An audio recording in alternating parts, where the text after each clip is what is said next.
Yeah, and we're live now. Okay, awesome. Cool. All right. We have a couple of people. We have 11, 12 viewers now. Let's just, yeah, Great. let's wait till I think 5455 till we get more. It's 5-1 right now. Thank you Yes. so much, people, for joining in. We have Anezka. I hope that's the right way to spell that name. I'm sorry. And we have Ayush Rajput as well with us. Uh, and we have Anurag with us. Uh, Guys, please post your questions, whatever you have. We'll try to take them, take as many questions as we can throughout the session. We'll try to make it a part of the overall video.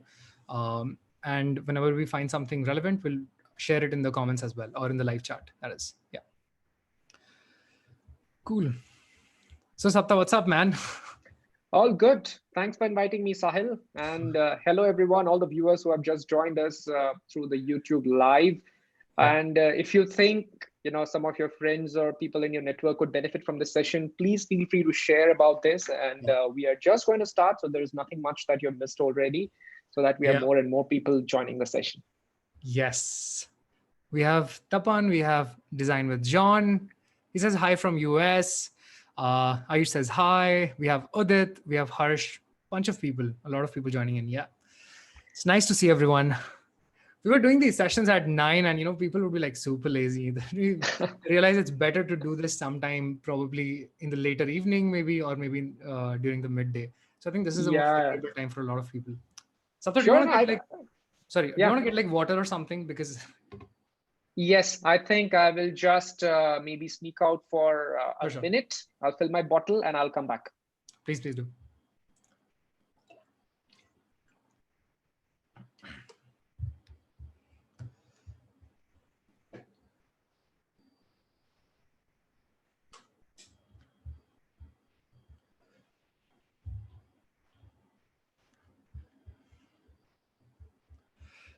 All right, we've reached 16 viewers. Keep on coming, guys. If this is something that you think can help out your friends, your colleagues, people in the office, do share this. Thanks, Tapan, for cutting short your meeting to join this, man. That's really that's nice to hear. Uh, yep. It's gonna wait 2 more minutes, and at 5:05 we start this formally. Guys, if you also want to get some water, if you want to get something to eat, probably the best time to do that right now, so that you don't miss out something when the session starts. Oh, by the way, I changed the black background that has been there in the last videos. I hope this is better, guys. Let me know if this works or if the black background was better. Yes, Sapta, back Hey, with the yeah, water. what's up? Yes, back with the water, all fueled up. Get ready to hit it. Yes. Cool. I think we're good to start. We've got 20 viewers with us, and people will keep joining. So yeah, let's do that. Jagriti, hey, hi, what's up? Cool. Just give me 1 second. Sure. All right. Cool. So on with the introduction. Thanks to everyone for joining. Welcome to the Creative Hustle, and this is the episode 7, and also the final finale, like the season finale. We're ending this season after this. We've had a lot of fun making all these videos. The next season will also be coming really soon. But yes, for now, this is the 7th season of Dine and Design.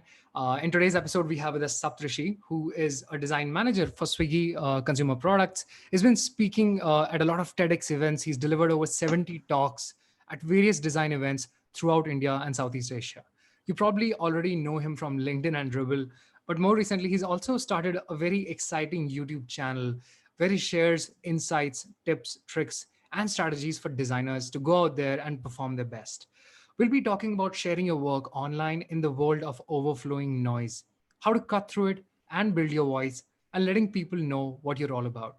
So I hope you're all excited for this session. This is going to be one of the best sessions we've had so far, which will probably help you reach out there, build some kind of presence in the industry that you're in, and let people discover the real you. Thank you so much for joining us today, Sapta. How's it going, man?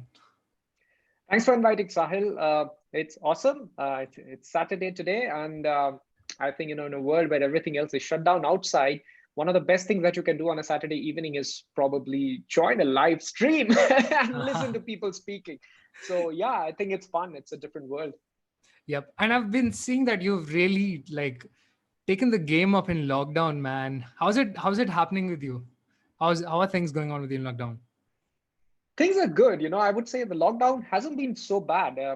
I'm staying at home, and Mhm. from a work front, of course, it's very hectic. I'm sure you will be able to relate. And anyone, I've generally seen designers had been really busy during the lockdown because the lockdown called for a lot of changes in whichever product you have been working on, True. and whenever there are changes, designers come into play. So Yeah. we have been working like really for longer hours. We have been working really fast, much faster than what we would before, Yeah. and it's fun. It's fun, I would say. And I like, I'm here in Bangalore, and you all know the state of traffic here in Bangalore. So I'm saving close to 1.5 hour of travel time. That's So crazy. yeah, I have that time to make use of and put it into a better use. Yeah. So yep, I would say it's good. Yeah, just that I miss meeting people Oh, in yes. I physically, think, like in person. yeah, man. I think that's true for everyone. Like we all miss meeting our friends, even though office was not always the most exciting place to be. But now that you're disconnected from office, you realize that, friends were one of the reason you used to stay so happy and so cheerful in office all the time. So I think that was the best aspect of it. But you miss those friends now. You miss that FaceTime and physically having people around. I Yeah. mean, Zoom call is happening, but at the Zoom calls and things are happening, but Zoom burnout is also real, man. And Yeah, I yeah, and that is something I hope that you also understand. I mean, going through a lot of Zoom calls and things like that. But yeah. but the craziest part is the YouTube channel that you've started. Why don't you tell us about that? What's it about? Okay, so like you have said in the introduction, I've delivered 70 plus talks, and that is something that I proudly write on my LinkedIn header as well. Uh-huh. So yes, I've been speaking for quite some time. Yeah. It's been many years, ever since I started my career and moved to Bangalore. I saw that Yeah. I used to be in Mumbai before. I started my design career with Housing.com Mumbai. When I came to Bangalore, I saw that the scene was very different here, and the culture, like they say, the hustle bustle is like a lot more than you would see in any other city in India, especially the kind of job that we do. So after coming here, I saw that there were a lot of people who wish to know about design. There are lots of events which are happening, and there's a need for people to go and speak. And that's how I got approached in various platforms, and I delivered a couple of talks like that. Yeah. And that was happening. After that, once you start doing it, one thing leads to another. You get invited for this college or that college or this company, that company. So that kept happening, and I enjoyed doing it. You travel and you speak. Yeah. I always felt that my strength lied in physical sessions where I'm on the stage and there are people sitting in front of me, because Yeah. my delivery would be such. It's never a monologue where I'm speaking. I would involve the people. I would get them working, thinking, asking questions, or participating. That's how my talks usually are, and I felt that that is my strength. I Mm. should never try and make it digital. Although there have been suggestions that why don't you start a YouTube channel or start a podcast, then you will be able to reach a lot more people. Yep. I always say that that's not my forte. My strength lies in this. But then when lockdown started, I got approached for a few webinars as well. Yeah. In fact, I'll be delivering my second TEDx talk, which is scheduled on September. It's going to be an online event. Think Nice. how amazing it is, a TED event which is completely online, right? So a lot of things got transformed into digital. So as and when I started participating or speaking in these webinars, I figured out that the reach is much higher, like way higher than the physical events. If my physical events had a average audience of say 100 people, these webinars would have an average of 250 people, Yeah. because it doesn't have any bounds. Anyone from any part True. of the world can just click on a link and start attending. And I also figured out that it is possible to make webinars interactive, because Zoom or any other platform, they have this chat thing, and you can actually make it interactive. So I found ways in which I could use my offline techniques and put them in the online techniques as well. Yeah. So that gave me the confidence that, hey, you know what, something is possible in online as well. And that actually led into the YouTube channel. And yeah, that's pretty much why I started. And if you ask about the core need of it, the need is always there. Everyone wants to learn. Everyone needs a source where somebody they like, or somebody they have heard of or look up to, would come and give some gyan or teach us something. So I think that need is always there, and that's the same reason why you had started Creative Hustle. Yeah. So yeah, I'm just also part of the same boat now. True. I completely agree with that, especially in the part that you talk about. having like a bigger reach in online. Also, something that I really appreciate is uh, so a lot of people cannot make to these make up to these events, not just because of say co-location or like the location where they're in, but also for other factors, right? For example, something as simple as for some events, like for some events that happen on an international level, it's too much effort, it's too much money that's involved in trying to go there and get all those things arranged. Yeah. The second part, which I really swear by, is that once your talk has ended, in some cases, I mean, people are now converting it into digital as well, but in most of the cases you will not see that talk anywhere else. That's it, that's Okay. exclusive to Yeah. that event and it stays there, right?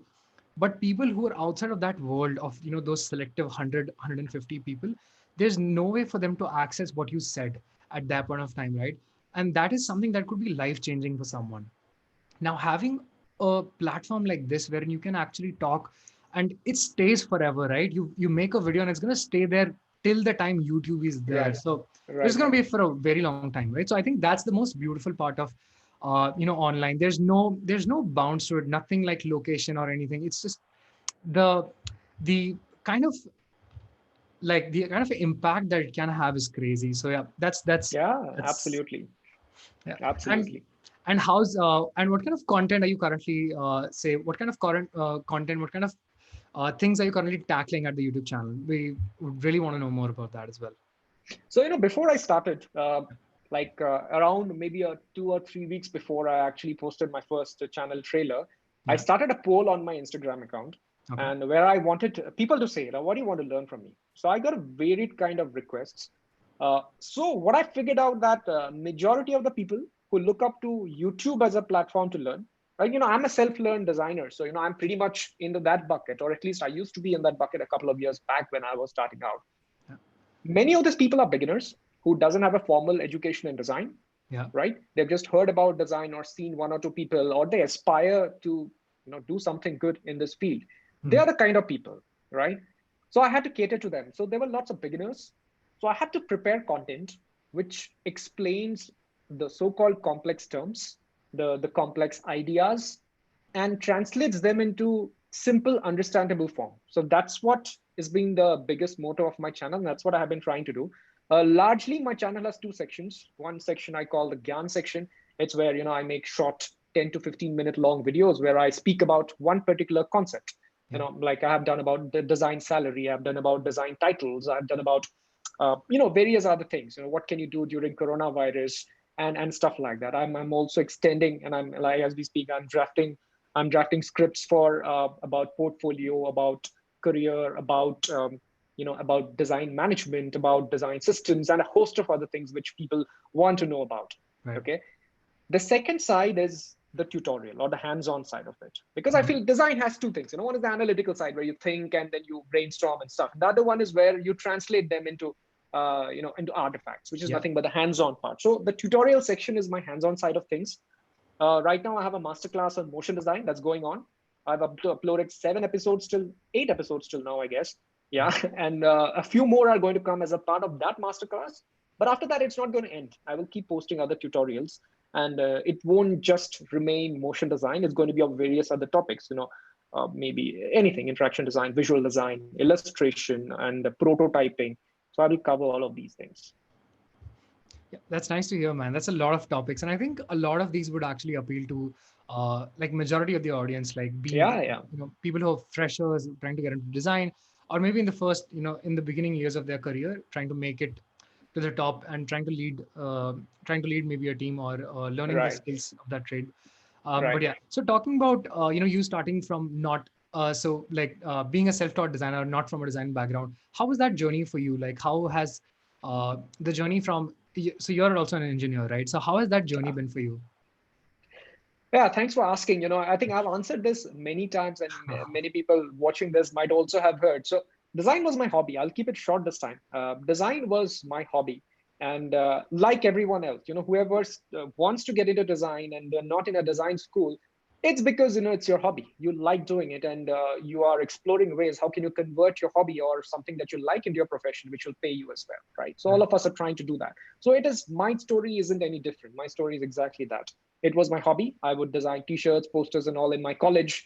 And then somewhere in between, this entire startup wave kind of came into India, where you saw great Indian startups, where people were comparing the quality of their product to the ones in San Francisco, in the Bay Area, right? And housing.com was one of them. I'm talking Yeah. 2015. Yeah, I'm talking 2015, 5 years back. And I got an opportunity to work for housing. How I got it was, it was a referral from a friend, my college senior. So he referred me, and back then things were much simpler. I didn't have a systematic portfolio or any case studies to show. I had a very hilarious thing called portfolio on Behance. I showed that because that's the only thing which I had. But I think what I got judged on was my interest, because they told me that this is one of the reasons why we're hiring you, because I kept following up. I sent them their portfolio. They gave me a case study. I did fairly well in this case study, I would say. But then it was a long, it took a one whole month because I wouldn't hear from them. But Yeah. what I didn't stop doing was following up. Every week or every 3 4 days, I will follow up. Hey, what's happening or something like that. And then later when I got in, they told me that that was one of the reasons which they liked, because I was being anyways hired for the junior most or the lower most designer role. And of course, I would surely have rooms for improvement. But what matters is how my attitude is, like how passionate I am, and all this constant follow-ups. It just suggested that this guy's so passionate or so interested in working for this company that he's constantly follow up, even though we are ignoring him for some time. Yes. So yeah, all those things led me into housing.com, one of the most popular places for design at least 5 years back. And the journey since then had been good. I think I've learned a lot of things from my Yeah. people around me, from the internet, and yeah, here we are. And we love your work on Dribble. I think I've, yeah, I think I've personally also like the first time that I saw you was probably when I say saw you, I mean digitally was on Dribble itself. Uploading those Okay. interactions and things on like when you were still in Right. housing, and after that in Zeta, that was a crazy session. That was a crazy time. So talking about like trying to get into design, what was the most significant sort of difficulty or maybe like the battle that you had when you got into the field, if you can The think of battle one? was the battle was with my own self. It was inferiority complex. The battle Okay. wasn't with something else. It was inside me. I was fighting my own self, because yes, I got into one of the best companies for design back in 2015. Mhm. But that's not where it ends. You get in, and doesn't mean that you'll magically become one of the best. Nope. You will have to battle through that. You'll Yeah. have to battle through everyone, and most importantly, you'll have to fight with that small voice which is inside you, which keeps telling you that you're not good enough. Okay, it just tells you that, hey, you know what, someone has done a favor by letting you in. You're actually not as good as the people who are around you. And that was something that hurt me, that affected me. So everything that I did, every pixel that I moved, my main aim would be to, how can I impress my peers? How can I impress this bunch of wonderful designers? Right. So that was my aim every single time. One day I remember there used to be this tool called Pixate. It was a Exactly. prototyping tool. It was later acquired by Google and all. Yeah. I remember one day, just to impress people, I didn't know After Effects and all back then. I created the entire Tinder app on Pixate.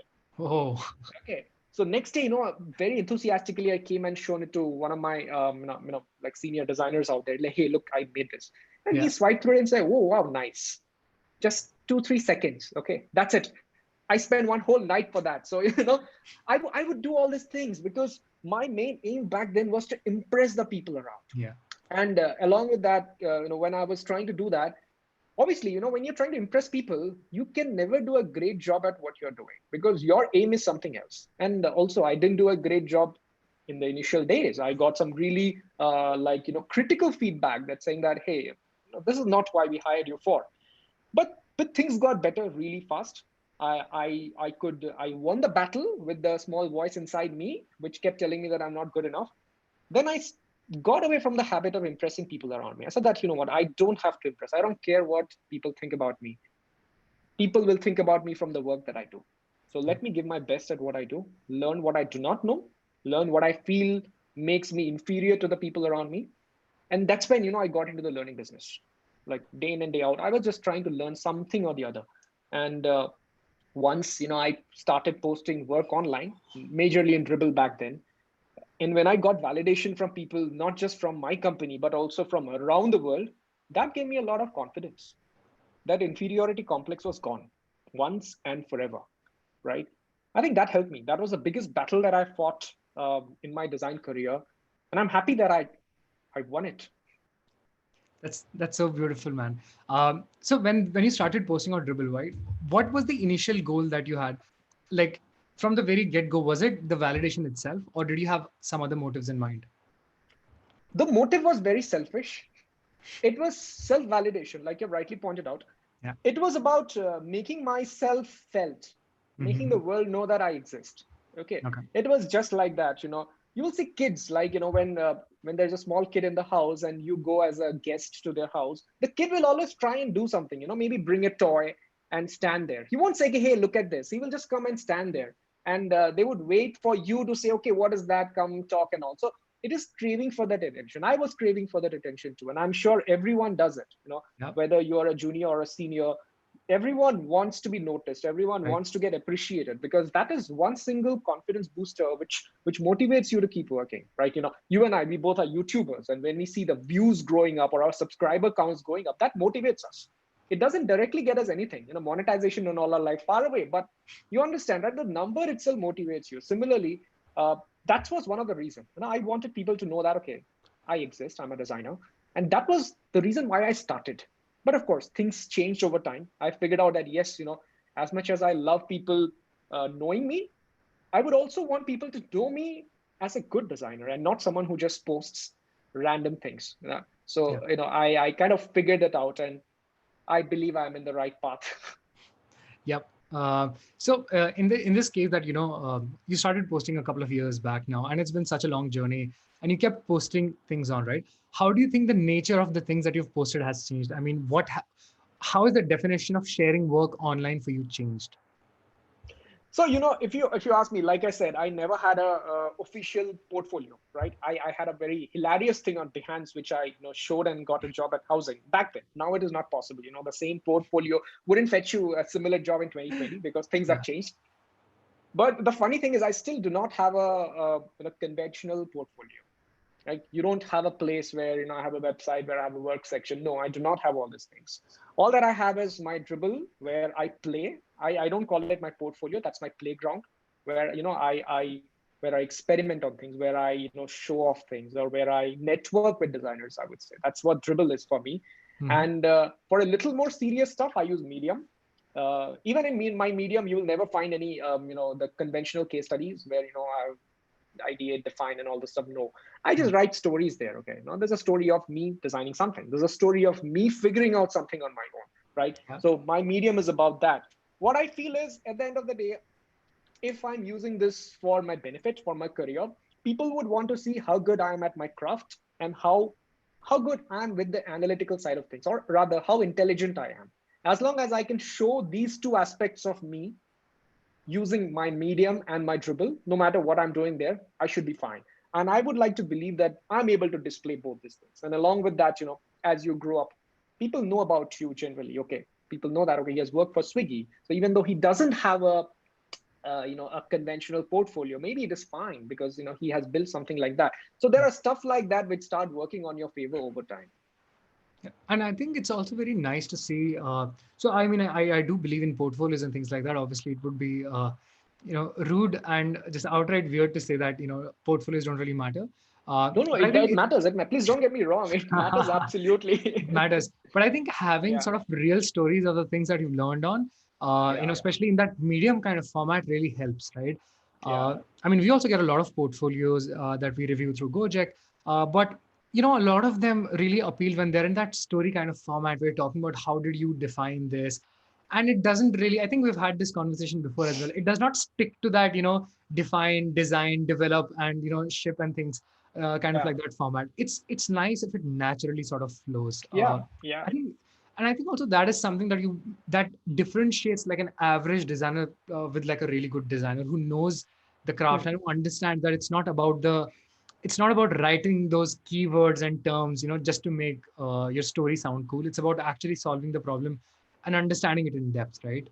Yeah, it's about, applying rules versus, I mean, blindly applying rules versus understanding and applying rules. So I think the difference lies in that. Yeah, true. Yeah. Sapta, why do you think sharing work itself is important, right? What value do you think it has, both for the people and also for the viewers? Like when I say viewers, I mean people who are looking at your work. Right.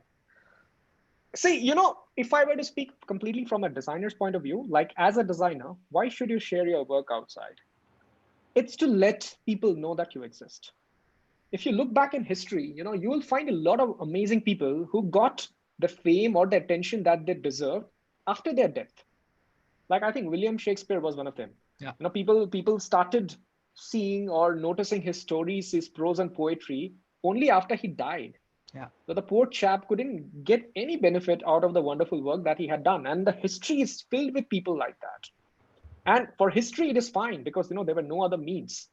You wouldn't want to be that in 2020 because we have the means. We have internet, we have network, we have social network where you can show your work, where you can let the world know that, hey, you know what, I'm capable of doing this. I yeah, did this, right? So that gives you a lot of that brings you into the center stage of the world. So it doesn't matter which part of the world you are in. There's a yeah, lot of people who always complain that, hey, I am in India. If I had been in US, things would have been a lot different. No, yeah, that isn't completely valid anymore. I mean, maybe it's valid to some extent, but today you can sit in the remotest part of the world and reach out to anyone in the most developed place in the world, yeah. right? So internet has made that possible. So I think that is the sole reason why you should show off, right? And the more you show, more people think about you. Like, how do you think when I said, that I've been speaking for some time? How do you think people approach me so much? Not that all of them have listened to my talks and they felt that I'm good or bad, and based on that, they've called me. They've just seen the fact that, okay, this guy has been doing it. If, four other companies have invited him, maybe he's good enough. Let's call. And how do they get to know? Because I post them on social media. Okay. So even if they do not attend my talk, the fact that I'm speaking itself stands as a credential for me. So I think that way, this validation is very important. So I think so clear sort of segmentation that I sort of see in this. Also talking about you posting earlier on and now is also sort of this fight between sort of self-expression and social engagement, right? Earlier on, I think when you started posting on Dribble and started sharing your work, a lot of it was also self-expression. Uh, Mhm. and as as things grow on, as you amass that crowd that's around you who want to listen to what Sapta has to say, I think it's now also become social engagement, right? Yeah, yeah, it does. So in that case, what do you think is the difference, in both the things, right? When you're trying to like post something, for self-expression versus for social engagement, how is it different in both the cases? It doesn't change after a while. You might be posting something for self-expression, but that's not how the world would perceive it. The Yeah, world will always perceive it in a way, okay, if Sapta or if Sahil has posted this, it has to be good, or maybe they are trying to say something. Maybe this is the way to do it. So, after a while, when people start knowing you, it's always about your responsibility. Okay. So I would say how things have changed for me was initially when I would post, I would say, okay, this, if I make it this way, it would be cool. I knew in my head that, this is not practical. Maybe I cannot do it right away. There were so many other conditions which apply to that particular thing. But maybe I didn't feel it necessary to call those things out. yeah, But today, when I post something like that, I'm extremely mindful about what I'm posting because no one should mistake into believing that this is the way of doing it. yeah, That includes everything. I post a concept on Dribble or and I post a tutorial on YouTube. I always make sure that I call out that this doesn't necessarily ensure that this is the best way of doing it. Now, true. I posted one tutorial in which there's a swipe interaction of a shoe app, e-commerce for Yeah, sneakers, right? So yes, I taught that as a mean of exercise. You come and but when you practice it, you will learn motion design. And yeah, using the things that you learn, you can go and do something which is relevant. But does it mean this is the best kind of shoe app that you can have? Does it have the best UX? Not necessarily. So I make sure that I call it out because after a while, it's responsibility. yeah. Social engagement is nothing but when people come and look into it. So I feel it's more about the responsibility that I have in my shoulder right now. So talking about the aspect wherein you said that you need to sometimes clear up the fact that this might always not be the best. I think to somewhat to a certain extent that is also the problems a lot of sort of beginners face. Talking about so it's a slightly a different topic, but again it has the Hmm. same theme. Hmm. It's about credibility of so you're just a beginner, right? Currently you've started your career in design. uh, what can you be sharing, what can you post, and how can you sort of bring in that credibility for your work? I've seen credibility comes when there are just a few ways of doing it. One is if you can simplify something which is seemingly complicated, people will love it. Okay, or if you can say anything which you can convert the perception. If something is assumed, something people think of something as very difficult, if you can do something and make it seem very simple, it'll be a wow thing. The reverse is also true. People think that this is very simple, then you do something or show something which makes it feel that, hey, the seemingly simple thing is actually very complicated. Yeah. So when you led people into changing their perspective about something, that's when people get your credibility. I mean, people, I mean, give you the credibility. You know what I'm saying, right? Yeah. So all the thing which gets attention, anything that you see, be it a blog post, be it a design, be it an interaction, or be it even a product, all of them has challenged the existing norms, and they have come up with something, Yeah. right? Like, I mean, I can give you the example of one of the things which made me fairly popular back then in Dribble. It was a series of 4 interactions which I made for a Domino's pizza app. Okay, what was different there? Nothing. If you see it, UX wise, it's not perfect. There are lots of gaps. If I were to make a pizza app today with those interactions, I will change a lot of things in that and then make it. Okay, Yeah. but what made that stand out back then was people are not used to seeing customizing pizza that way. You customize pizza in a different way, and then when it seems like it's always a card, you pick up customizations, and then you go and tap and you place an order. That is the norm. That's what people have been seeing for a long time. And then in this world, when I did something which is like way different from what you have been seeing, that's what excites people. Wow, never ever thought about this. It's so great that you could think. So I think that's one way of getting credibility, like when you can change the perspective of people to some extent. Yep. I think that also sort of helps people sort of connect with that person and with their ability to simplify things, right? So it also comes, it also becomes about that, right? Wherein people see that, okay, this guy saw through this particular sort of process that no Yeah, one was able to see through, and people are surprised, like genuinely surprised by something like that. And I think right. that's also the reason why that domino, I think I've seen that as well, that domino interaction did Yeah, really well, because people just see that this has never happened and this is something that is completely different from what you see. right. Again, it could be or could not be the best approach to do that particular thing, but then again, for standing out, I mean, you got to put in some effort and do something unique, right? So yeah, But yeah, and but stay within the limits, I would say. If you make something like completely out of the world, people may have tough time comprehending to that. So yeah. you'll have to be close to realism, and then a couple of things which are new. I think then it should work. There should be a good balance of both these things, the sweet spot. So when you go for something like completely radical, right, or especially during the young, like the earlier days in your career, right, you want to post something like completely radical, something that's completely different, right? How would you sort of build in the confidence that you need to like post that online? Because that's also something that we see a lot, right? When we're designers, when we're young, we don't have that sense of confidence. We don't have that feeling about yourself that I'm like good enough, or is this really going to perform? So was there anything that you would do that would make you like confident about that this is going to be good, this is going to perform? I wouldn't start thinking that way. I would say, yes, I always wanted to be or seem cool on Dribble and all those platforms. That was there always on the back of the mind. But I would never start saying that, okay, let's take pizza. Let's see how we can make this interesting. I never started that way. Okay. It always started with something which just struck me. So the pizza one, the way it struck me was, you see the when pizzas people bake it, especially in the brick oven ones, they would, do it this way. They would turn it this way, and then they would throw it, they will rotate it, and then it would fall, right? And then I saw in some pizza commercials as well, the pizza falls and the toppings fall over it, Yeah. right? So it is turning the cinematic ones, Pizza Hut, Domino's, Adme, whatever Yeah. you see. So those things kind of led me into it, that if that's how it is happening in real life, if that's how the guy is turning the pizza, if that's how he's throwing the throwing the toppings on top of it. Can I replicate them? Right? So it all started with, can I replicate them? And then, as I started replicating, I figured out that, okay, maybe this is how I can do it. This is, maybe I could put a slide in, this can Yeah. become an app. So that's how I would start initially. And again, to answer to your question, like, what would make me feel if it's worth showing or not? That is something, I figured out fairly early, I would say, that at times it is not about what you have posted. At times it's also about who you are.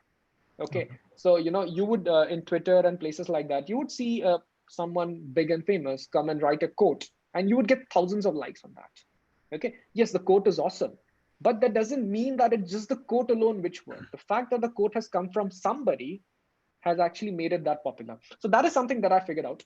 I would see many interactions done by popular designers back then on Dribble, and they would get a lot of attention.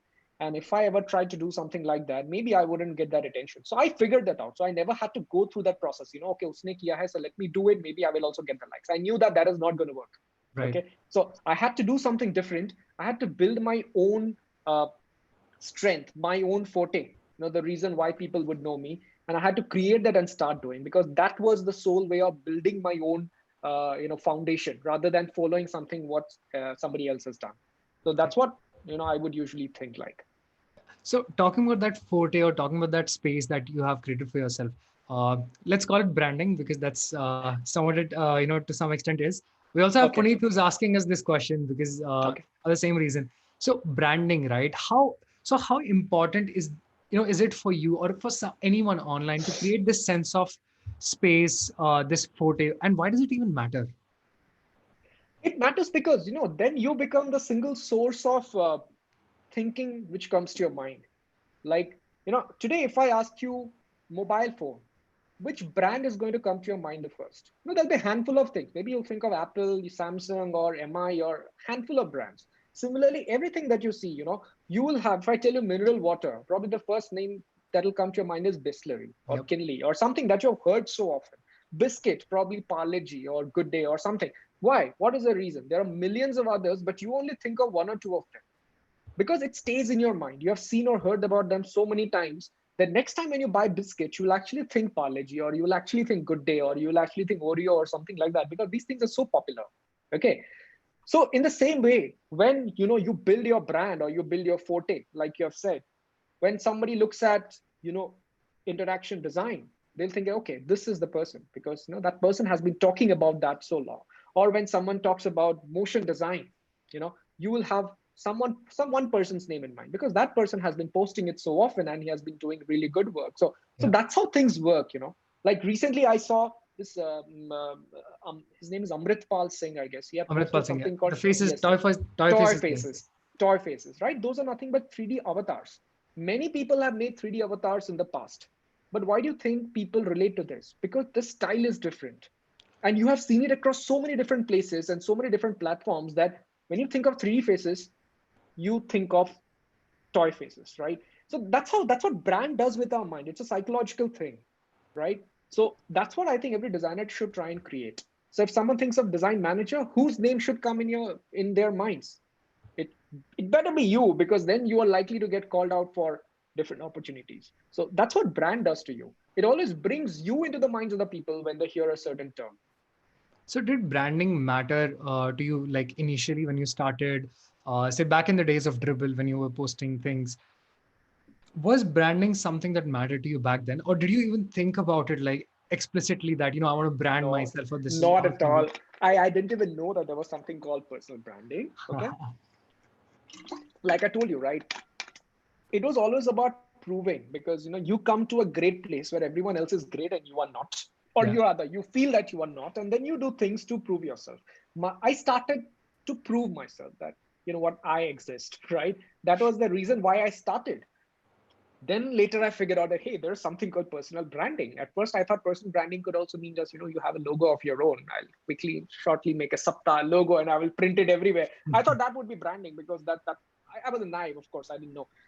Later I figured out that, okay, all that I have been doing is nothing but personal branding. It has been helping me in my personal branding, and I didn't even realize until recently, a few years back, when I knew that, okay, these are nothing but personal branding.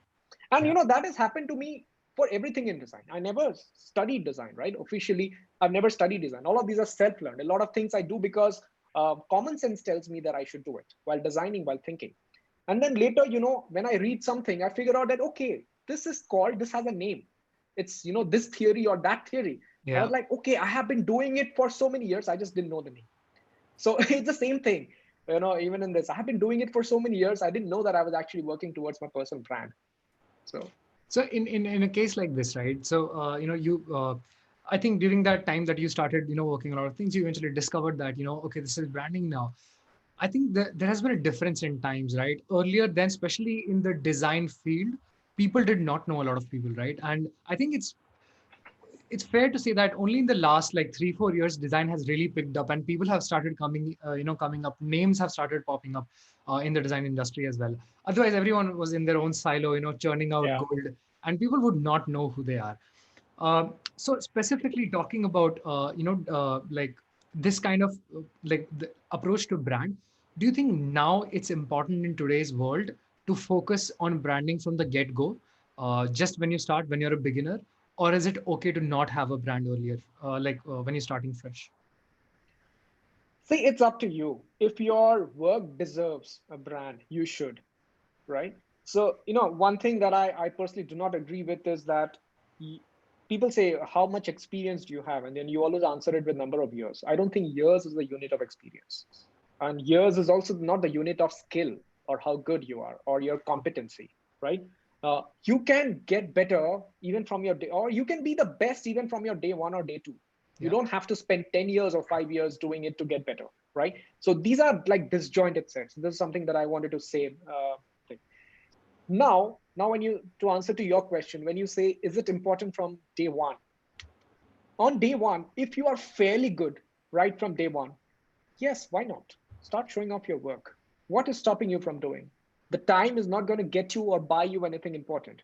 But if you feel that, this needs to get better, or this is still not up to the level of somebody else I look up to, so Yeah. maybe I should wait, get better, and then start posting, right? When I say, up to somebody else's level, I don't mean copying their work. I mean the finness or the goodness of their work that should come into your work as well. And honestly, what I felt is more often than not, it's you are the best judge of yourself. Whenever I posted some work online, say if I have posted 100 work, maybe 70 of those time or 80 of those time, I would have felt that, yes, I nailed it this time. And when I felt it that way, I saw the world liking it too. And those remaining 20 or 30 times, I didn't really feel that I nailed, but yet people liked it. It happened that way. But that's why I say you are the best judge of yourself. If you feel that you have nailed it and this is like awesome, it probably is awesome. Yeah. So in this case, having that clear sense of, I think there is certain lack of clarity that sometimes happen when you talk about, having like a fixed goal in mind, and that now this is the best thing to do, right? So, for example, people who do not, say, people who do not have like a defined sort of forte or defined niche. What can you do in that case? How do you Okay. even know? Like, how do you even know what to do? See, niche doesn't have to be, a particular field completely. Okay, niche doesn't have to be, I'm an illustrator or I'm a motion designer. These are also niches, but they are not the only ones. It could be one very small thing. Like, I given the example of Amrit. He Yeah. didn't do anything new. He just picked up 3D avatars and he made it for so many different kinds with his own characteristic style that it worked. It became his niche. And if you remember, long back, there used to be this guy called MBE on Dribble, if you remember. It's called Made by Elvis. His name was Elvis, Yeah. right? And his handle was MBE. What he did was he made very simple illustrations, with basic shapes, circles, rectangles, and all. But he had a style. The styles where the outlines would be, they would end with dots, or they would have a very, very deep gloss. These Okay. were his style. He didn't Yeah. do anything new. He just did that, and he kept replicating the same style for everything that he did. That became his niche, right? So you cannot say that he didn't have a niche. Just an illustrator like anybody else, but he struck gold in that. He figured out one style which is so, so specific to him. Now the world knows. Everyone started copying that style back then. I'm talking 3 years back, right? So yeah, you don't really need to have a niche. You create your niche from the things that you already know and have. Yep. I think the struggle is within the fact that people sometimes try to find a niche, right? They try to belong to a particular niche, right? And I think that's one of the worst things you can do, especially when it comes to a place like India where there's so many people, right? Trying to find someone else's niche, which is already so much saturated, and trying to forcefully belong into that and creating content so that you can outshine in that particular niche is something that it's like digging a hole for your own self, because you know that it's going to take you a lot of time first trying to learn that particular thing, and by the time you're ready to understand all those things and post and start posting valuable things, time would have already passed, and people who have already there have would have become even better at what they're doing. So yeah, as you said, I completely agree with it, right? Start with posting the things that you're online, and maybe if there is something special about the way that you do, that will automatically stand out. So don't always force yourself to follow the norms that are out there Yeah, that are set by the people. yeah, and this would, if they do this, it would be like, you're again applying formula without understanding. Yeah. Okay. See, there is this common thing about us humans. We always think about the biggest problem that we have. Okay, when it comes to work also, like, let me give you the example of motion design. If I tell someone to motion design, create an animation, the biggest thing that they will have in their mind is, how do I handle the After Effects tool if you were to do it using After Effects? Because they do not know it. Okay. Yeah. And once you think, your major thing in your head would be, how do I make the tool run? How do I use the tool? That would be your main thing. But think about, for example, me, for instance, I don't have to think about that. That's not the biggest problem that I have. I know how to use the tool in and out, right? Now, the only thing, my bigger thing would be, how can I create a story in that? So, the biggest problem that I have in my mind is not to run the tool, but to think about the real thing. Now that I have to create the animation, what story will I narrate? What style will I use? So these are the things which matter. So for someone, for example, a beginner who has just started, even before you master the basics or you get good at the basics, if you start finding your niche, you will again think from a tool point of view or a hands-on point of view. So to give again an example, as someone who's just started to use Illustrator, who's not very comfortable with Illustrator yet, and if that person is trying to find a niche, the biggest problem in his mind is to make the tool run or learn it or use it. So Yeah. they will always think along those directions. So their niche will be like creating illustration, which is not a niche because Yeah. everyone does it, right? So only when you have figured out all these basics, you can actually go towards building the specializations, the niches. Yeah. So yeah, I mean, don't really force yourself, Yeah.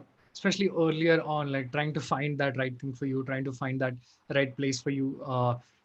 Again, I think this is something that becomes even more obvious with experience as you spend that initial 1 or 2 years.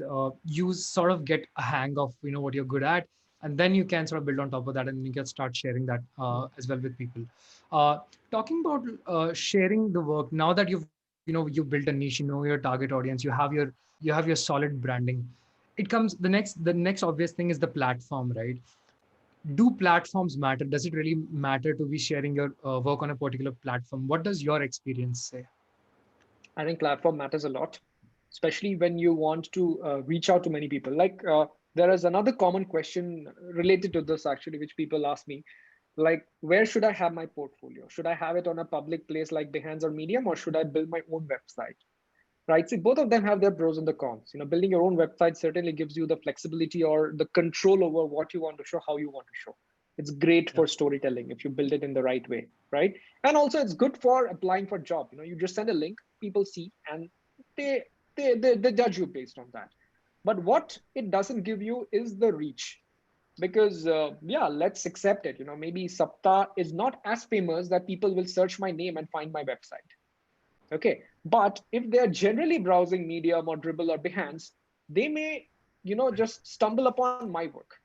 So there is a more probability, higher probability of someone discovering my work if I'm one of those public platforms. So I would say in the initial years, it is good to stick to a public platform because it does both the work. Of course, you do not have the flexibility. You do not have the, okay, I want to narrate my portfolio in a certain way. That you may not have in a platform like Behance or Medium or anything. You'll have to stick to what they're offering to you. But it gives you an option to get discovered. What's your favorite platform right now where you feel like you get to approach the most number of people? you can share your work and people can see it. What's the best thing that's working for you right now? LinkedIn. Why LinkedIn? I've been using it for some time now, and especially after Microsoft acquired it, I think people's attention went towards LinkedIn. Okay, and the other day I was seeing this video by Chris Do. Even he said that there are lots of social networking platforms out there. What will survive? Where should I invest on? That was a question which he was trying to answer. So he said Yeah. that there are giants.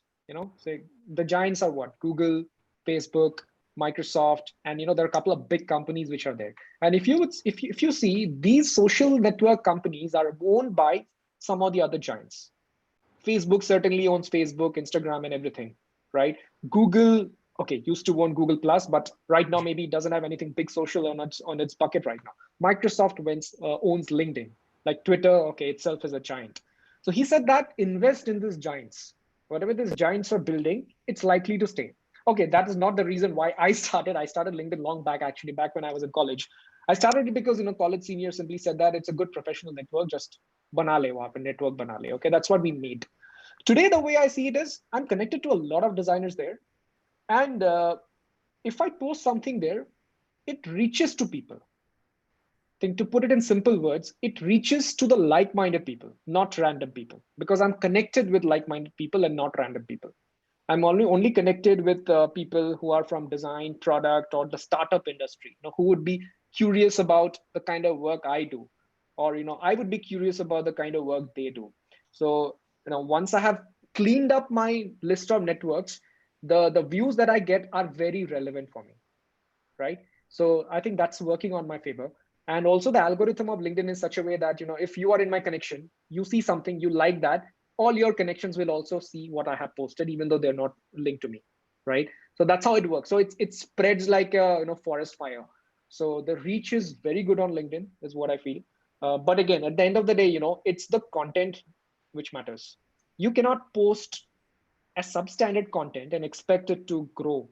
Maybe if I start putting substandard content, or at least something which is substandard in my definition, maybe once or twice I will still get those likes and recognition because people are there on my list. But once Yeah. they know that, okay, this guy has been posting shit since long, they will stop paying attention to me. So it is very important that you maintain your reputation as well. So talking about content, Sapta, what do you, okay, so, and specifically say LinkedIn, or it can be any other platform. What do you think is, I mean, I'm sure you go through your fair share of, posts and, things as well. What do you think people sort of miss out the most on? Like, what makes content, say, good enough? What are the things that you see missing in most of the LinkedIn posts? Story story is missing in many places, in any places, right? See, every platform is different. In Instagram, you talk using your visuals. No one really writes what you've written in a description. Twitter is all about how concise can you make, although people have been using it for longer threads and all these days. I think LinkedIn or any place where you have the liberty to write more, it's all about story. Okay, so a great story needs to be narrated. Whether you narrate it using 4 lines or you narrate it using 40 lines, it's totally up to you. People always buy stories. A few days back, I saw somebody posting on LinkedIn. They were like, every LinkedIn post is about, I'm not from IIT, I'm not from IIM, yet I did so big stuff. I'm Forbes 30 under 30. I have, 3, 4 patents to my name. And such posts get thousands and thousands of likes. Why? Because it's a story. It's a story, right? Yeah. A Harvard graduate being 30 under 30 is no big deal. Yeah, obviously, karega hi. A guy who is not there still achieving that is a story, right? So surprising things. Again, I told you, right? People, something which people do not expect. If you do that, people think, wow. So same way, that's how stories are. So storytelling is something which is missing in many of the LinkedIn posts or any other posts, I would say. So, and of course, there are many other where people try hard to create a story to make it work. That falls under the category of fake it till you make it. I believe in that, but then you can start faking it, but you'll have to make it very soon. Otherwise, people will discover that you're a faker. So in that case, right, say you don't have, say, a story to post, right, or you don't have something that's naturally that would get that kind of attention, right? Do you think people can still do something in that particular case so that they come off Yes, as yes. There is always a story in everything, Sahil. I will not agree to the fact that there's no story anywhere. It's just about you finding out the story. I will give you one example, okay? And I made a post a few days back, and when I posted, I never thought that, that post would do so well. It's a photo of my parents. They retired together on 31st of May this year, okay? And I Okay. posted a photo of them on LinkedIn. It's a simple photo of my parents. We just said they retired. There's no story in that, right? But there were other things which I felt, which I have written actually. So because there are other things which happened. My father was retiring in this time. My mother, although she had one more year of service, she chose not to work for one more year, and she took a voluntary retirement so that both of them retire on the same day. Okay. Okay. And now the interesting fact was they worked on the same company, the same bank actually for 30 years. Okay. Wow. 30 years. And I've been working for the last 5 years, and I have already switched 4 companies. Okay. So, my post wasn't only about my parents retiring. My post was about the fact that they worked in a company for 30 years, and you know how I am, right? And the fact that my mom retired on the same day.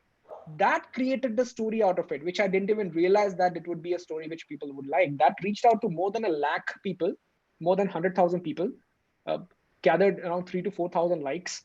Okay. I never thought it would happen that way. I simply wanted to post it because my parents retired. And unknowingly, I ended up writing a story. So there is a story in everything, Sahil. You just have to see it that way and maybe write it in the right way. Yeah.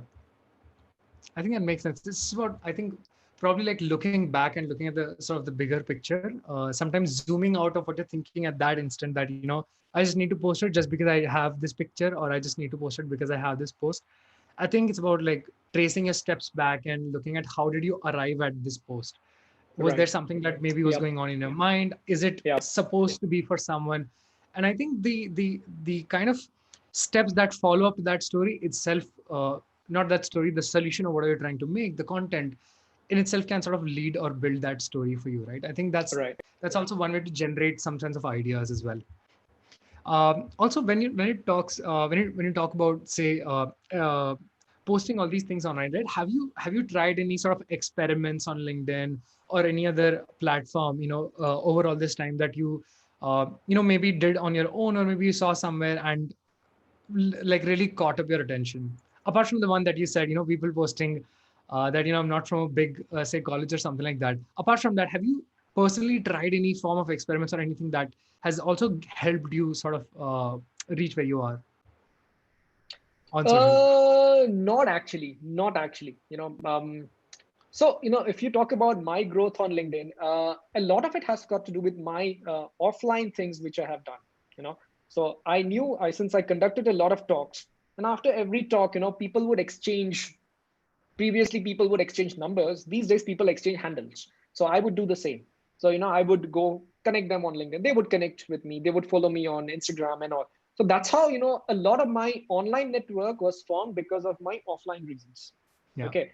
And after that, every time you speak, you meet new people. So the more people you know in real life, the more people you know in your virtual life as well. So that's how led me into my network growing. And to talk about content, I don't think I have experimented with any new kind of content. Uh, my contents are mostly about my talks which are upcoming, either that, or it's about something, a work that I have posted, or it's about a UX thought or some idea which is in my mind, and I just write about it and people comment and give their opinion. That's it. These are the three kinds of content which I ever post on LinkedIn. Nothing else, right? And I also see a lot of useless content as well. Double click on this to see nothing. What happens? That post will have some 3,000 likes, but is it getting you anything? No, it's Oh, not getting you anything. Like, people know that it's of no use. And then recently, LinkedIn has another kinds of posts, like there are different kinds of reactions, right? They will post right. something, okay, this reaction for this reaction for that. Like, okay, I mean, maybe you're driving some sort of engagement there, but you'll have to see what do you want out of this platform, right? Do you just want one post with a lot of likes, or do you want something else? So that you'll have to find. If you want one post with a lot of likes, yeah, sure, go ahead and do it, right? These are all clickbaits. And over all this time, posting all these things, posting your stories and things like that, what do you think have been some sort of direct and indirect benefits that you've seen, of being out there and having people know who you are? What are some of those benefits? And again, those some of the benefits, advantages that it has had for you. Oh, a lot. No, people know me. That is one of the biggest. When they think of design, they think of me. So when they think of Swiggy design, they think of me. Like, although we have a big team and all of them are like really good, but still, I'm one of maybe the first two or three people whose name might come into the minds of the people, and that has become possible just because people have known me on other platforms. Another thing I would tell you, if as a YouTuber, you will be able to, understand it really well.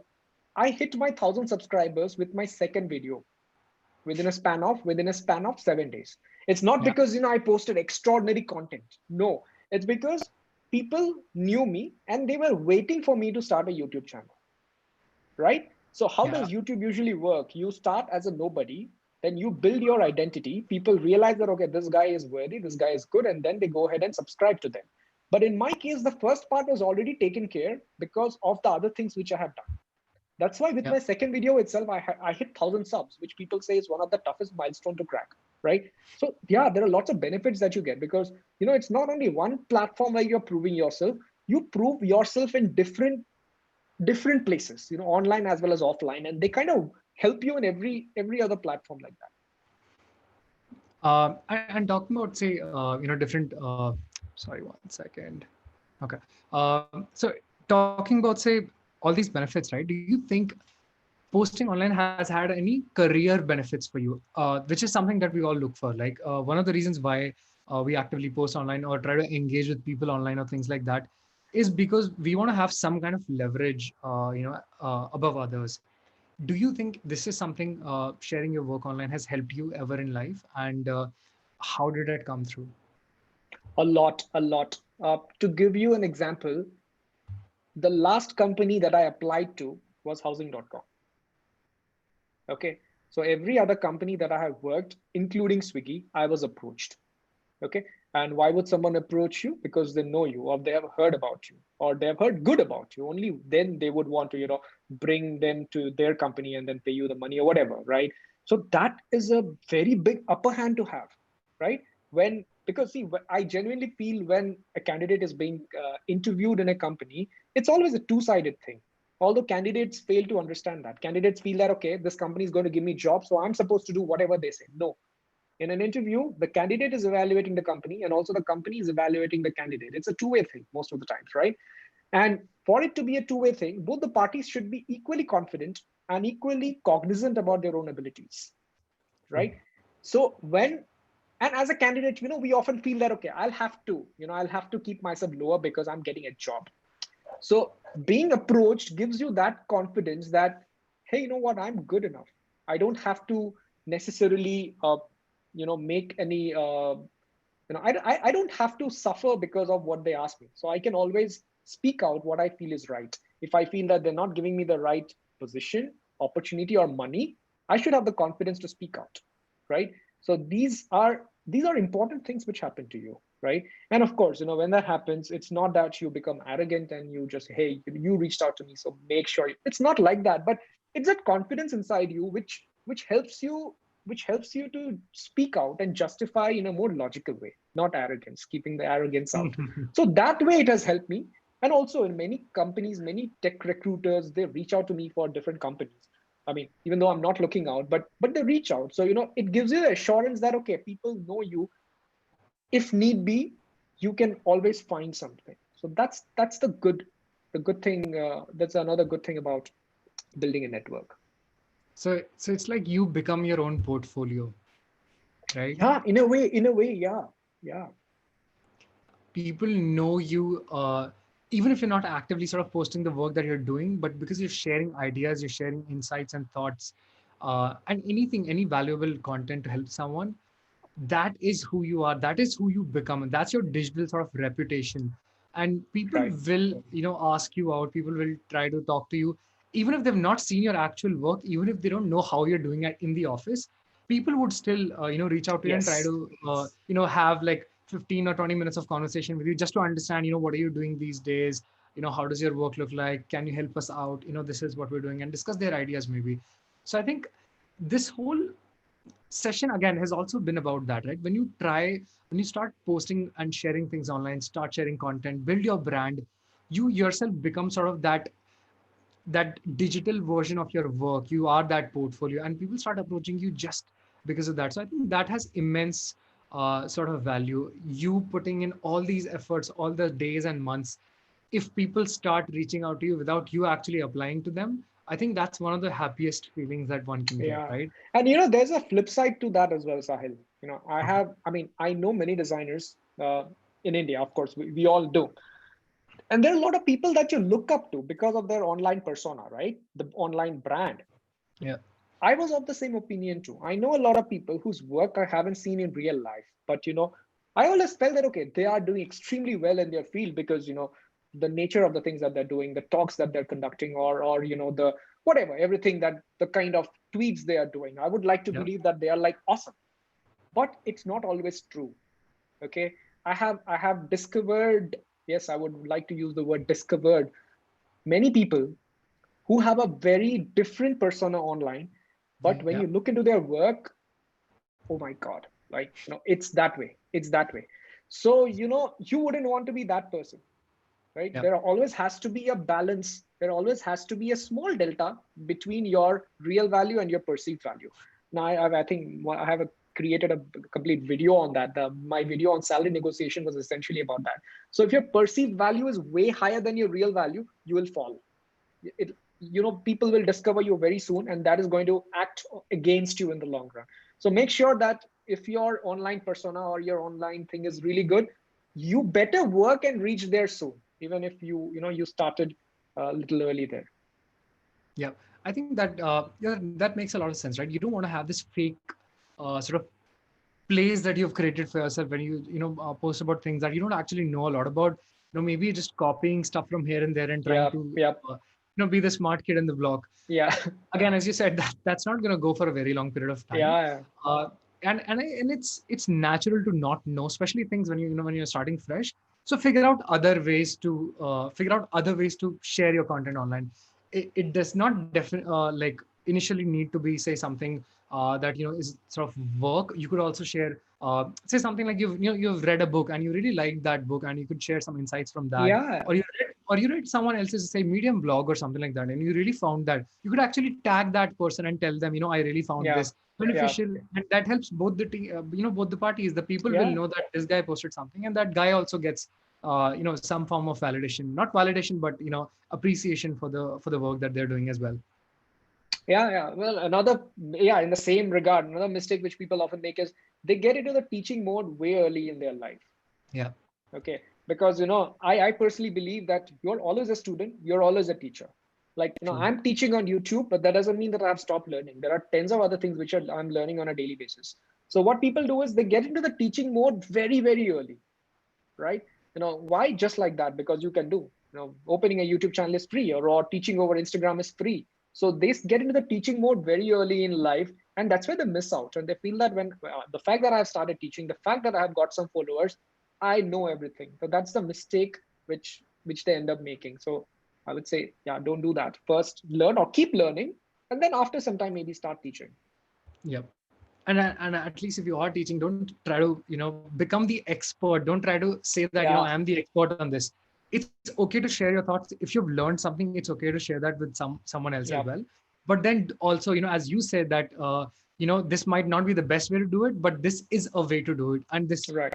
is something that I want you to do, so that you can experiment out with that particular tool or that method or the process or whatever it is. Yeah, Because that's the worst thing that you can do for yourself, right? You claim to be the the god in that field, and then people yeah, later on to figure out that this is not something that's good. right. In fact, going towards the other way, where you show up your vulnerability, that it's what I've learned and this is what I'm sharing with you, has a lot of good side to it. Because if someone finds that there is some value to be added, they will like genuinely reach out to you and tell you that, what, this is the other way that this can also be done, right? So there's a better way to Yeah, do it, yep, rather yep. than when you try to become the expert. People will mock you, people will make fun of you, because you are that sort of inherent, sort of have that ego coming out because of that. Yeah, So I yeah, think there's good and bad sides to both yeah, of these things as well, right? uh, So one really crucial uh, question slash part of this subtopic is planning your content. Right? We were just having a discussion 2 3 days before, and you told me you had planned this content for that day. Right? I really like that. How do you generally plan your content? I have gotten this question a lot of times, right? How do you plan your content? What's the secret to managing the time, balancing your work and your social life, your YouTube? Now that there's one more dimension to it. Earlier there was just LinkedIn and Swiggy, with your other hobbies. Now there's also YouTube. So how do you manage all these things together, Sapta? See, there is a simple answer to that. Everyone has 24 hours. Okay. So when you are doing more number of things, you certainly will have to cut down on a few things. You won't Yeah, magically discover time. Okay. So which means if I'm spending every week certain times on YouTube, I'll certainly have to cut down on something. And that something could be anything. That something could be me sleeping for extra hours. That something could be me sitting in front of the TV, or that something could be, uh, you know, I don't know, anything, me spending more time in eating and all, whatever. So I'll have to cut down. So there's no other way. So in my case, what I've seen is I usually cut down on my sleep because I'm nocturnal. So all the tutorials that you see, I make them late at night because my office work itself requires me to be fairly in front of the laptop till 8:30 or 9 because I start late as well. I start after 11, around 11 in the mornings when I start. So I find it necessary to keep working till 8 or 9 at least. And after that, I usually start working on videos after 12, after midnight. Rarely during weekdays, mostly during weekends. At times during weekdays as well. If I'm like finishing off something and I intend to post the very next day, that's where my YouTube thing comes into the picture. So I found out a nice way to fit my YouTube regime into my this thing. And largely because there's nothing else that you can do on a weekend. Previously on weekend, I would just go out with my friends maybe, or maybe invite some friends over or do something. Now that nothing else is there, I can spend the time on that. The only thing that I do is I go out for drives now. After this session, maybe I will just go out with my wife for a drive, just drive all to the airport and then come back, because it just, my car also keeps running well, the battery doesn't go down, and I also feel yeah. good driving. So that's the only thing. So there's nothing else which is coming in between me. Okay, so that way my YouTube and all helps. And secondly, for only other place where I plan is LinkedIn. Other places I don't really plan, honestly, like Instagram and all. Whenever I feel like, I just post something. But LinkedIn is the place where I plan. I make sure that I post on a single day. I never post more than one. That is something I take care of because I want undivided attention into what I have posted. And when I post, I usually write it one night before itself, because on the spot, if I sit and write, I know that I'll not do a very great job at narrating the story. Remember, I said story is one of the most important things for me, especially when it is, about a thought. If I've just posted a tutorial, maybe, okay, I can quickly write something in 5 minutes. So that's how I plan. I plan it in advance. And when the time comes, I just go ahead and post it. And another thing that I have been planning is my Instagram stories. Not as a schedule, but I plan how will I again narrate the story. Story is everything for me. Okay, so a few days back I posted a tutorial on book page flipping. I don't know if you have seen that. So I've I've seen that. taught how to do that. You can flip and change the page of in After Effects. That's what I taught. So I thought, how would I tell the people that I have made this tutorial? I make a teaser for everything. So I started with how I got the idea. You got the idea because when you flip a real book, you know how it is. That's how you can replicate it using the digital tool. So I put a video of me flipping a real book, and then I said, okay, something is cooking now. So, right, so I posted those things and I let the people guessing. I also put a comment box there. Okay, you comment what you think is coming. So that way it creates engagement, and that I think a bit on how do I make this interesting. Why would people wait for it? Yes, I'm putting a lot of effort to create the tutorial, but what has people got to do with this? What will they learn out of it? Why will it be exciting for them? So that's how I create the excitement by putting some planned stories. That's about it. I did not see this on Insta, but I saw this on Twitter, the fleets. And I really love that, flipping interaction and, trying to build that story up. That was crazy, Yeah. man. Really exploiting fleets to the best. And that also eases you in. So the good part is that you're not just, like sort of pushing content in everyone's like faces, like, here you go, my new video, there you go, enjoy, whatever. Easing into that sort of phase, you're telling people, okay, this is what I'm doing. And then you build that curiosity. That itself is like a story, right? The Yeah, process. yeah, yeah. So I think that's really beautiful to see. I mean, I would love to experiment with something like this as well. But I think that's one of the great ways to have story built in the process itself, Yeah, not just while you're posting online, like in that content itself, right. but the whole approach to it. I think that's really beautiful, man. The way I really loved that one. Sapna, we have one question, one very specific question. So Dhruv says, I have gone through Sapta's blogs. The diligence you put in composing them is really commendable.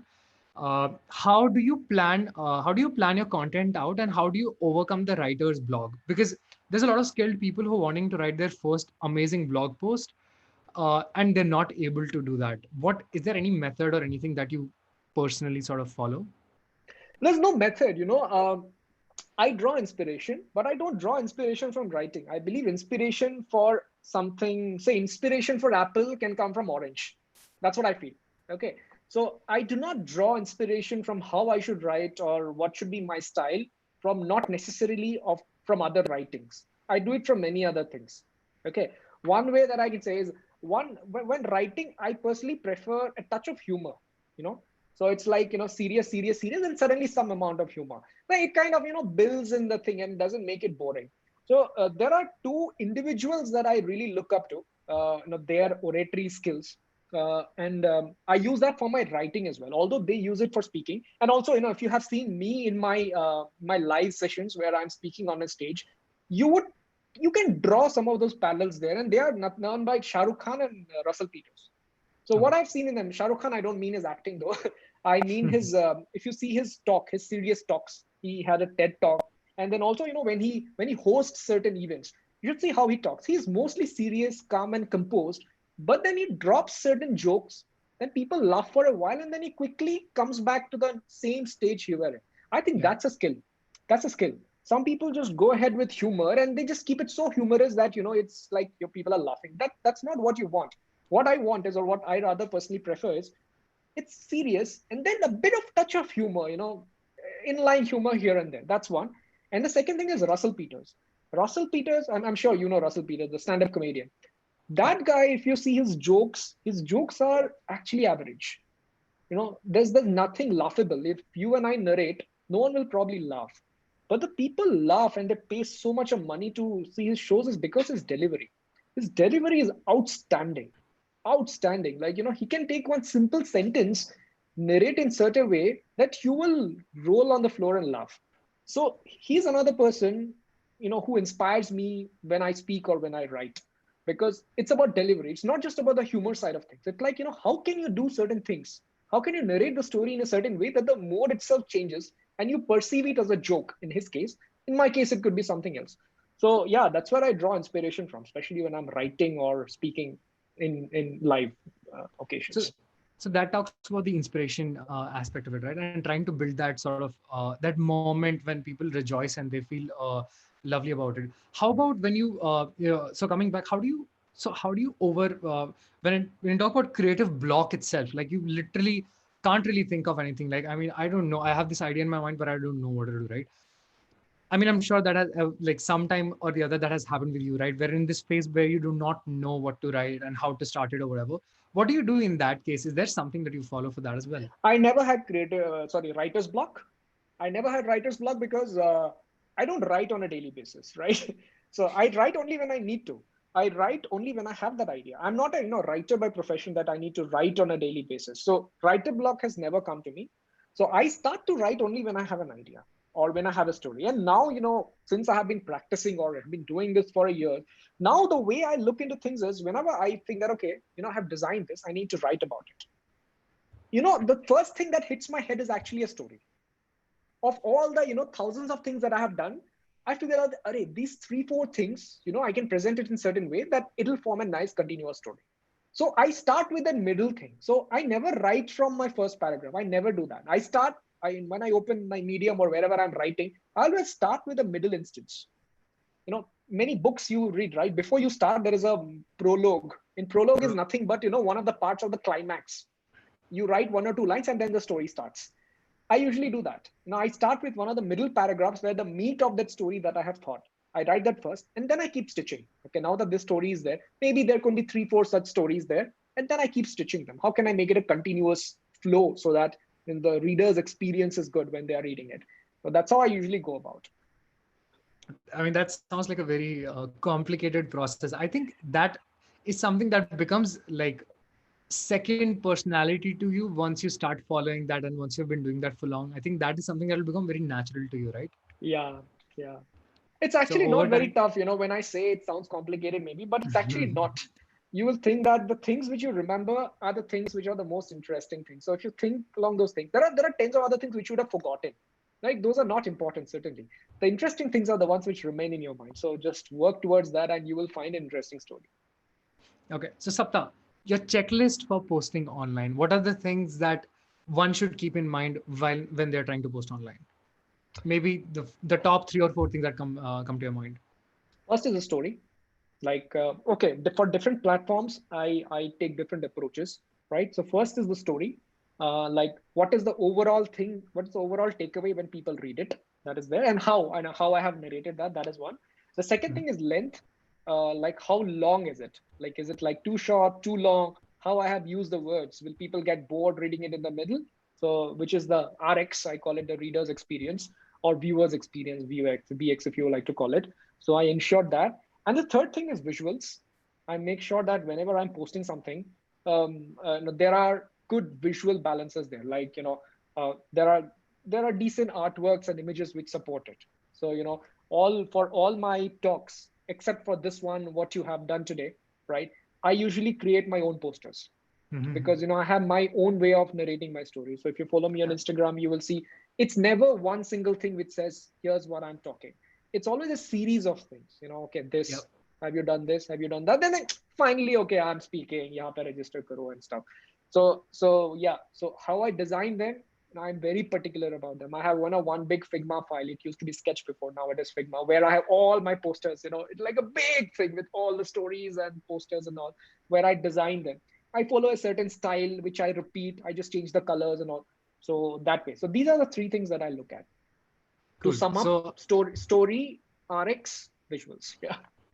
cool. So I hope you guys like keep that in mind. These are the crown jewels of building the golden content that people would love to sort of see. And again, having these things in place, I think only increases your chance for those posts to go viral. And if not viral, at least get some good engagement so that people come to know who you are.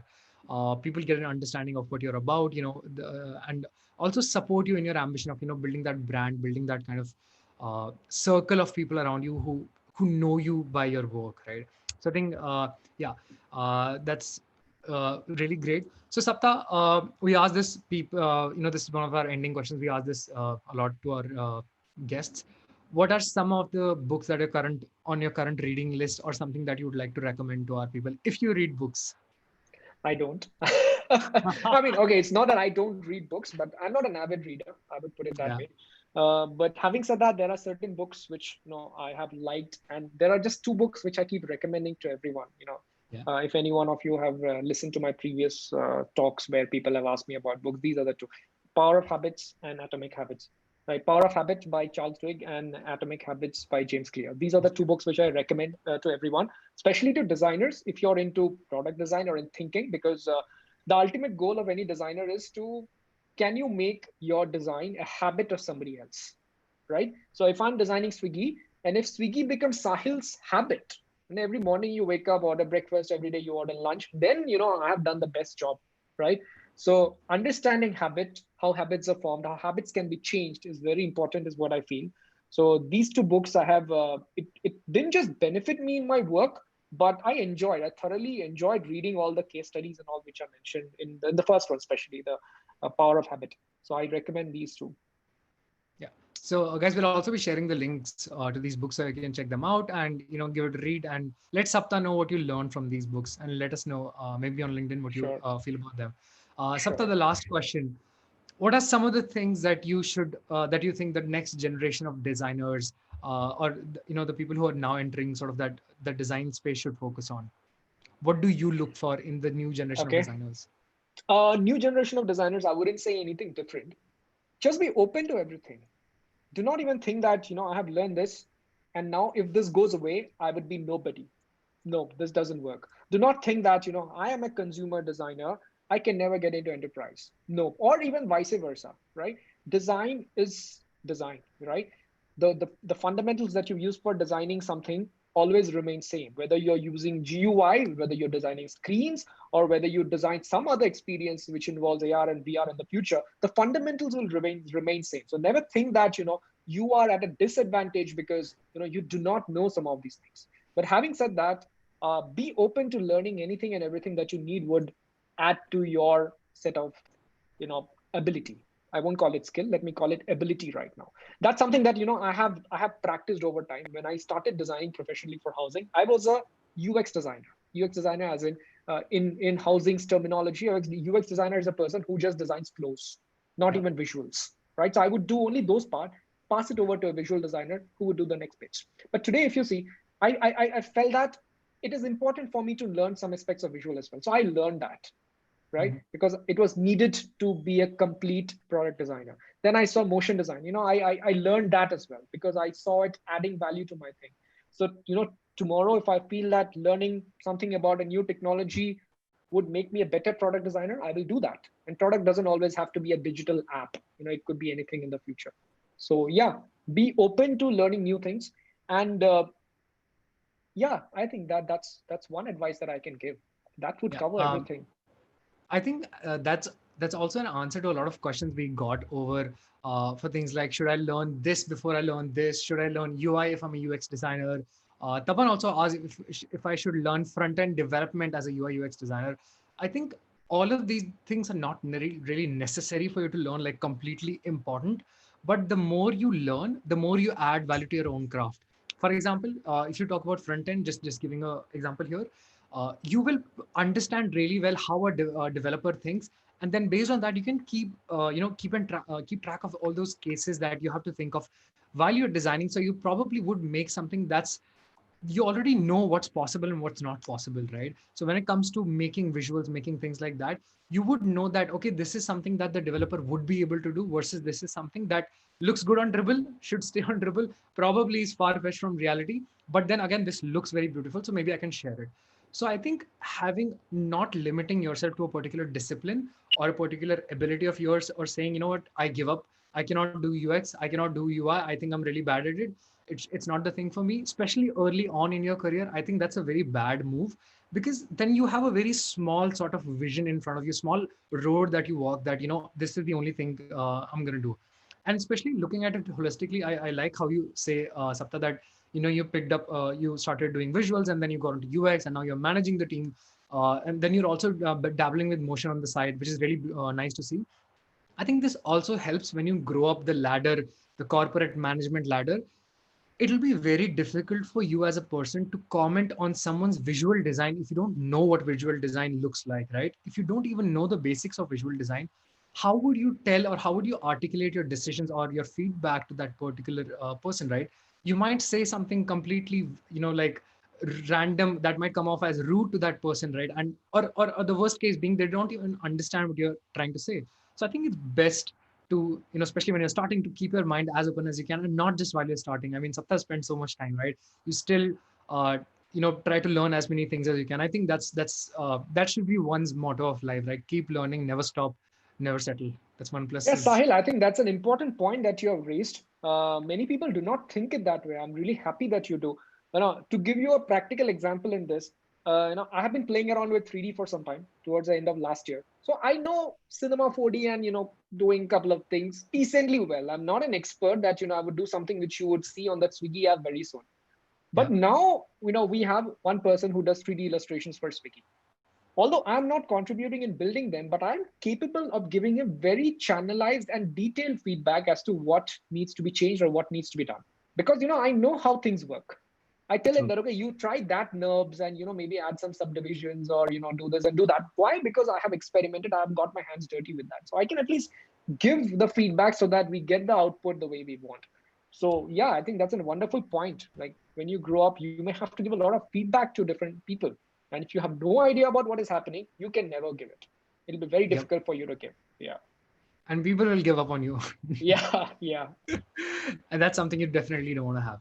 Cool. So Sapta, where can people find you? If someone wants to reach out to you, if someone, people, because I know that people still have a lot of questions, which might or Sure. might not be related to the topic itself. So that's why I've not picked some of them up. But where can people reach out to you if they want to reach out to you? What's the most Uh, active platform? like many of them, LinkedIn is where I'm most active.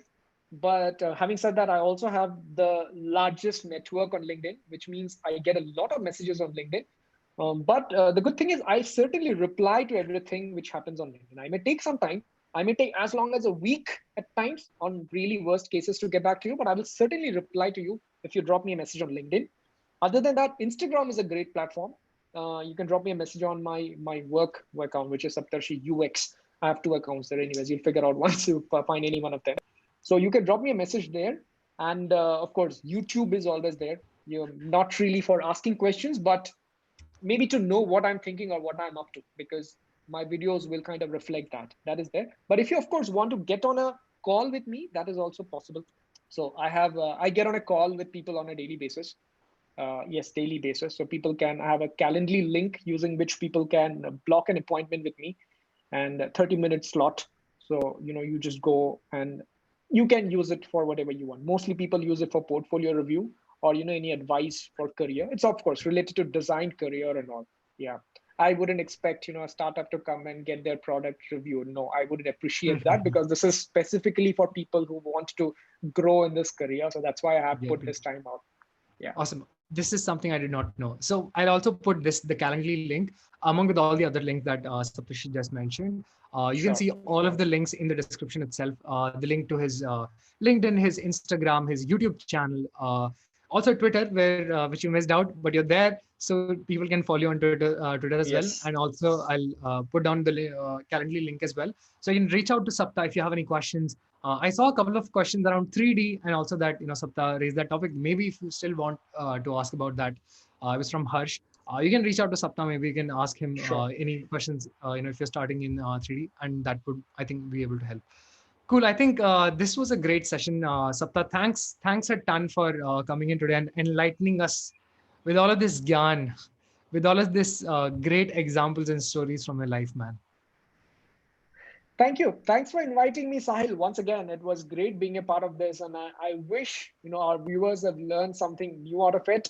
And for all those who couldn't attend the live session, I'm sure the video is going to remain in your channel. So I can always Yep. direct them to your channel so that they can hopefully get benefited something out of it. Yeah. All right.